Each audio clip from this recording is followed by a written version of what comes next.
चला सांगते की आज काय झालं. आम्हाला जायचं होतं बाहेर म्हणून इथे सगळेजण लवकर उठलेले होते. त्यानंतर शिवांचे काका जिमवरून वगैरे आलेले होते. त्यानंतर शिवान त्यांच्यासोबत खेळून राहिलेला होता आणि शिवान बघा मस्त गाडीवर बसून अशी मस्ती करून राहिलेला होता. त्याचे काका त्याला गाडी वगैरे शिकवून राहिलेले होते आणि त्यानंतर त्यांनी काही सामान आणलेलं होतं ते मी आधी घेऊन घेतलेलं होतं, मला देऊन दिलं आणि त्यानंतर मी ठेवून दिलं घरामध्ये.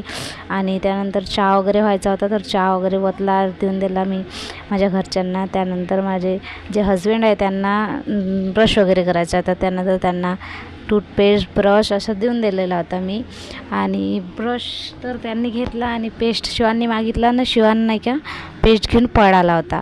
तर त्याच्यामागे त्याचे बाबा पण गेले आणि त्यानंतर शिवांच्या काकाने जे नाश्ता आणलेला होता बाहेरून ते मी सगळं प्लेटमध्ये टाकून घेतला आणि सगळ्याला एक एक पीस वगैरे देऊन दिलेलं होतं, कारण की नाश्त्याचा टाईम झाला होता म्हणून सगळ्यांना नाश्ता वगैरे देऊन दिला.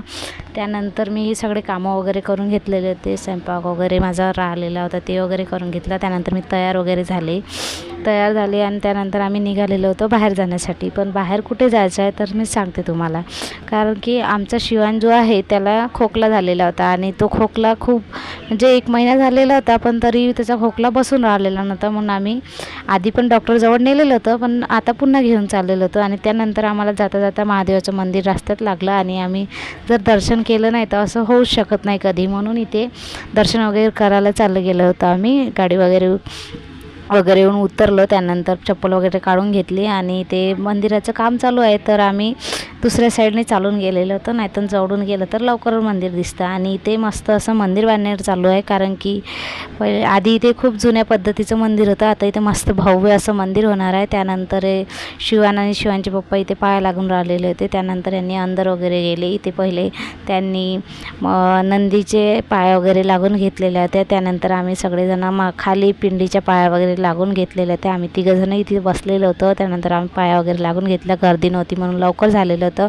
आणि त्यानंतर आम्ही बाहेर आलेलो होतो, कारण की बाहेर पण आणखी खूप साऱ्या मूर्त्या आणि अशा पिंड होत्या खूप साऱ्या, तर त्यांच्या पण पाया वगैरे लागून घेतल्या. शिवांच्या पप्पासोबत चालला गेला होता, कारण की मी इथे व्हिडिओ काढत होती तर शिवांच्या पप्पाला असं वाटलं की मी त्याला पाडून वगैरे देणार, म्हणून ते त्याला घेऊन समोर चालले गेले होते. आणि इथे मी पण पाया वगैरे लागून घेतल्या. त्यानंतर हे दोघं बापलेगं पण पाया लागून राहिलेले होते. त्यानंतर इथे सगळं पसाराच पडलेला आहे, कारण की मंदिराचं काम चालू आहे त्याच कारणाने. आणि त्यानंतर यांनी बजरंगबलीच्या पाया वगैरे लागून घेतल्या दोघा बापलेकांनी. आणि आम्ही तिथून निघालो मग सिद्धं हॉस्पिटलला जाण्यासाठी. आणि आम्ही हॉस्पिटलला जाता हे बघा किती गर्दी आहे आज हॉस्पिटलला.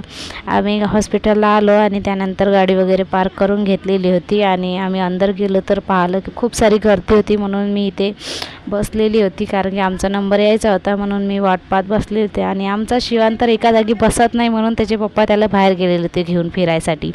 आणि त्यानंतर डॉक्टरला दाखवलं आणि डॉक्टरने काही गोळ्या वगैरे दिल्या, त्या त्यांना दाखवायच्या होत्या म्हणून इथे बसून होतो. आणि त्यानंतर हा ब्लॉग कसा वाटला तुम्हाला नक्की कमेंट करून सांगा आणि भेटूया पुढच्या ब्लॉगमध्ये.